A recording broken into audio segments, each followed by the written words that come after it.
तिथे कायदा मंत्री होते जोगेंद्रनाथ मंडल। मी हे नाव अगदी आठवणीने तुम्ही लक्षात ठेवून गुगल सर्च करा। जोगेंद्रनाथ मंडल हे दलित समाजाचे बाबासाहेबांनंतर दुसऱ्या स्तरातले 1947च्या काळातले मोठे व्यक्ती होते। अतिशय अभ्यासू, कायद्याचा अभ्यास असलेला माणूस। त्यांनी प्रयत्न करून बंगालमधल्या अनेक गावांची नव्हे, तालुक्यांची नव्हे तर जिल्ह्याच्या लोकांना मतदान करून बांगलादेशात जाण्यासाठी प्रवृत्त केलं। स्वतंत्र भारत झाल्यानंतर आपली राज्यघटना डॉक्टर बाबासाहेब आंबेडकरांनी लिहिली आणि आपण तिच्यामुळेच आता अतिशय सक्षमतेने पुढे चाललो होतो। संपूर्ण जगात आपला गौरव होत आहे। परंतु जोगेंद्रनाथ मंडलांनी ज्यावेळेस पाकिस्तानमध्ये जाऊन राष्ट्रनिर्मिती करत असताना घटनेचं लेखन केलं, ती घटना सोडूनच द्या, परंतु त्या घटनेच्या आधारावरती काही होण्याच्या अगोदर वर्ष 2 वर्षाच्या आत त्या जोगेंद्रनाथ मंडल जे पूर्व आणि पश्चिम पाकिस्तानचे कायदा मंत्री होते, त्यांना तो देश सोडून पुन्हा भारतात यावं लागलं। त्याचं कारण ज्या पद्धतीने आपला देश हा सर्व धर्मांना समान वागणूक देण्यावर वागला, त्याप्रमाणे पाकिस्तानला ते करता आलं नाही।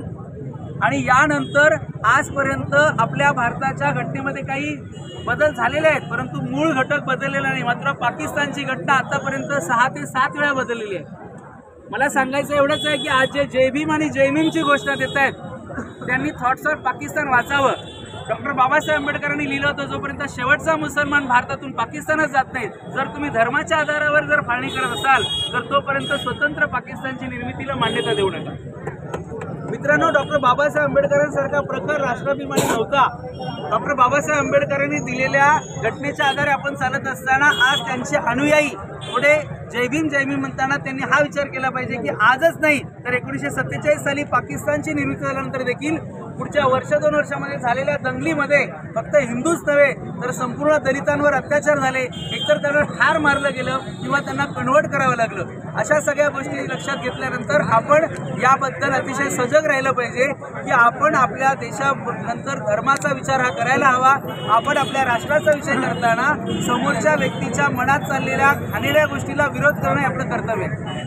आज या ठिकाणी येताना सुद्धा आपण कुठल्या धर्माच्या विरोधात विषय न जाता आपल्या हिंदू भगिनी बांधव जे त्या ठिकाणी आहेत, जे बौद्ध भगिनी बांधव त्या ठिकाणी बांगलादेशमध्ये त्यांच्यावरती होणारे अनन्वित अत्याचार थांबावेत म्हणून आपली रॅली आहे। मित्रांनो, आज सकाळी दुपारी 2 वाजता गेटवे ऑफ इंडियावरती अनेक भिक्खू, बौद्ध भिक्खूंनी देखील बांगलादेशाचा निषेध केलेला आहे, परंतु ही बाब इथल्या दलित समाजापर्यंत पोहोचत नसल्यामुळे ते या गोष्टीकडे वेगळ्या नजरेने पाहतात। आजचा दिवस हा मानवाधिकार दिन आहे, ज्या दिवशी प्रत्येक मानवाला जगण्याचा, स्वतःची संस्कृती असेल, शिक्षण घेऊन स्वतःची संपत्ती असेल, परिवाराचं रक्षण करण्याचा दिवस आहे। आणि आजचा हा हक्क असताना आपल्या एका बाजूला एका देशामध्ये जर एवढ्या मोठ्या प्रमाणावर अत्याचार होत असेल तर त्याच्या विरोधात केवळ आवाज इथे घोषणा देऊन होणार नाही, त्याची जनजागृती झाली पाहिजे। आपण जास्तीत जास्त लोकांपर्यंत हा मेसेज द्यायला हवा की आपण बांगलादेशाला कशा प्रकारे प्रत्युत्तर देऊ शकतो।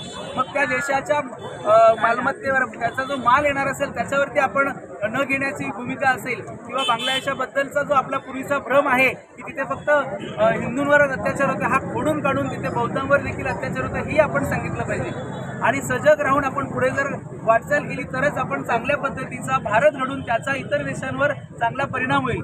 म्हणून आपण आपल्या वाचन ठेवा, चांगल्या पद्धतीची चर्चा ठेवा, माहिती चांगली एकत्रित करा। आणि पुन्हा एकदा सांगतो, जे आंबेडकरवादी अनुयायी असतील, आपण सगळेच आंबेडकरवादी आहोत, कारण भारतीय संविधान हे जगातलं सर्वश्रेष्ठ संविधान आहे। जगातले अनेक देश वाट बघतायत की केव्हा भारतात अशी स्थिती होणार आहे, ती होऊ नये म्हणून आपण वाचन करण्याची गरज आहे। तर ज्या आंबेडकरी अनुयायांना ही माहिती नाही त्यांना माहिती सांगा। डॉक्टर बाबासाहेब आंबेडकरांनी देखील या घटनेचा हजारदा निषेध केला होता, तसा आपणही केला पाहिजे।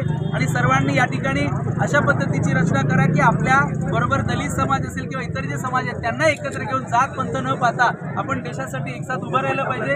हे सांगून थोडंच म्हणेल पुन्हा एकदा, डॉक्टर बाबासाहेब आंबेडकरांच्या घटनेप्रमाणे जोगेंद्रनाथ मंडल यांनी लिहिलेली घटना पूर्ण नेस्तनाबूत झालेली आहे। जसा पाकिस्तान आहे तसाच बांगलादेशच्या वळणावर चाललेला आहे, म्हणून आपण एकत्रित राहणं, संघटित राहणं आणि देशाचा विचार करणं गरजेचं आहे। एवढं सांगून थांबतो। जय हिंद, जय महाराष्ट्र।